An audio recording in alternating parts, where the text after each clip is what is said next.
Subscribe કરો એ હૈ news India ચેનલને, પછી યુટ્યુબ એપ પર બેલ આઇકોનનું બટન દબાવો અને નિહાળો એ હૈ ન્યૂઝ ઇન્ડિયા ચેનલ.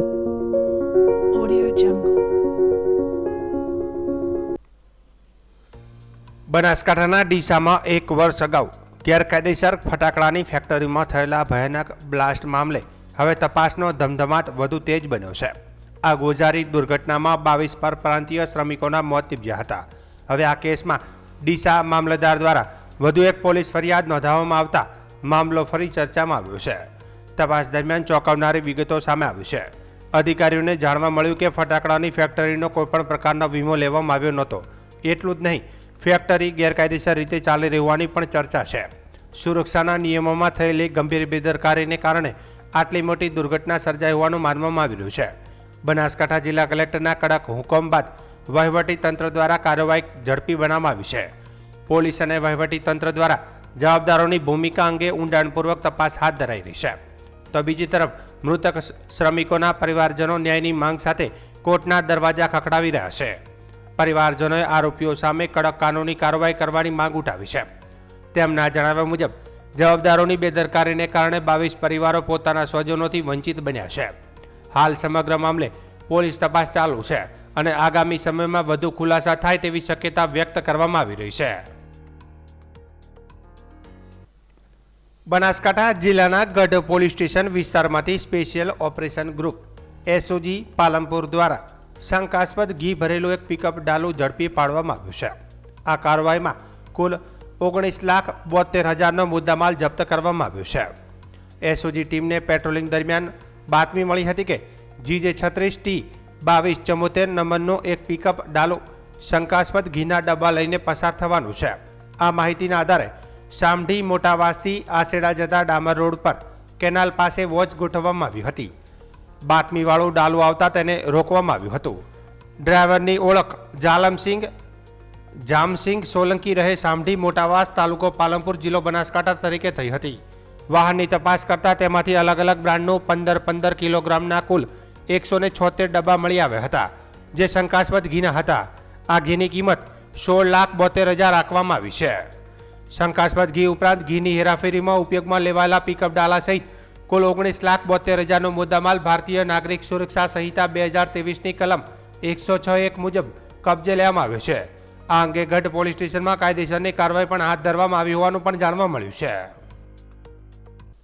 થરાદ નજીક નર્મદા કેનાલમાંથી એક યુવકનો મૃતદેહ મળી આવતા વિસ્તારમાં ચકચાર મચી ગઈ છે.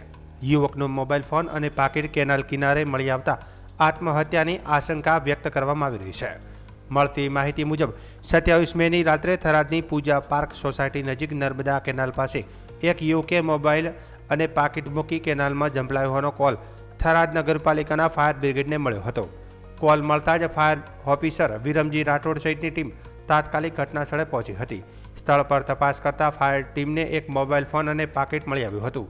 પાકીટમાંથી ₹1,920 રોકડા મળ્યા હતા, પરંતુ યુવકની ઓળખ અંગે કોઈ પુરાવો મળ્યો નહોતો. મોબાઈલ બંધ હાલતમાં હોવાથી વધુ તપાસ હાથ ધરવામાં આવી હતી. રાત્રે અંધારું વધી જતાં ફાયર ટીમ તમામ વસ્તુઓ સાથે ફાયર સ્ટેશન પરત ફરી હતી. બાદમાં મોબાઈલ ફોન, સિમ કાર્ડ નાખી પરિવારજનોનો સંપર્ક કરવામાં આવ્યો હતો. તપાસમાં યુવક થરાદ તાલુકાના સેડલા ગામનો હોવાનું સામે આવ્યું હતું. ત્યારે આજે વહેલી સવારે ફરી શોધખોળ શરૂ કરવામાં આવી હતી. તે દરમિયાન ચુડમેર પુલ નજીક કેનાલમાંથી એક યુવકનો મૃતદેહ તરતો જોવા મળ્યો હોવાનો કોલ મળતા ફાયર ટીમ ઘટના સ્થળે પહોંચી હતી અને મૃતદેહને બહાર નીકાળ્યો હતો. તપાસમાં મૃતદેહ ગત રાત્રે ગુમ થયેલા યુવકનો હોવાનું સામે આવ્યું હતું. ત્યારબાદ મૃતદેહ પરિવારજનોને સોંપવામાં આવ્યો હતો અને સમગ્ર મામલે પોલીસે વધુ તપાસ શરૂ કરી છે. વાવ થરાદ જિલ્લાના થરાદ બસ સ્ટેશન પાસે આવેલી ઈદગાહ ખાતે આજે ઈદ-ઉલ-અઝહાની નમાઝ અદા કરવામાં આવી હતી.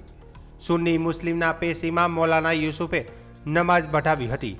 મોટી સંખ્યામાં મુસ્લિમ સમાજના લોકો હાજર રહ્યા હતા. ઈદગાહ ખાતે કારી ઉમર સરવરીએ નાત શરીફ પેશ કરી હતી. મૌલાના યુસુફે મુસ્લિમ ભાઈઓને નિયમિત નમાઝ પઢવાની અને હજરત ઇબ્રાહિમ અલયહી સલામતની સુન્નત પર ચાલવાની સમજ આપી હતી.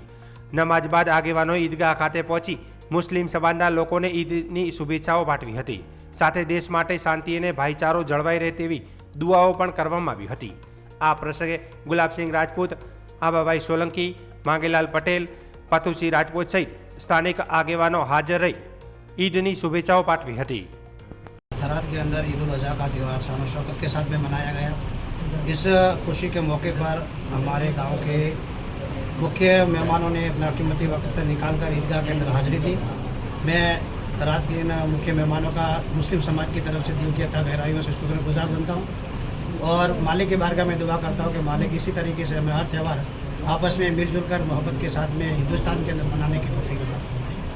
ગુજરાતની અંદર હર હંમેશાની જેમ દરેક સમાજ એકબીજાના ધર્મના તહેવારો ધામધૂમથી ઉજવતા હોય છે, ત્યારે જે મુસ્લિમ સમાજને જ્યારે ઈદનો બકરી ઈદનો કાર્યક્રમ હોય ત્યારે સૌ આગેવાનો આજે ઈદની શુભકામના પાઠવા આવ્યા છે અને હંમેશા થરાદમાં જેમ કોમી એકતા બની રહે એવા હર હંમેશા તમામ સમાજના તમામ ધર્મના લોકોએ આગ્રહ રાખ્યો છે। એ જ એકતા બની રહે આજના દિવસે પ્રાર્થના કરું।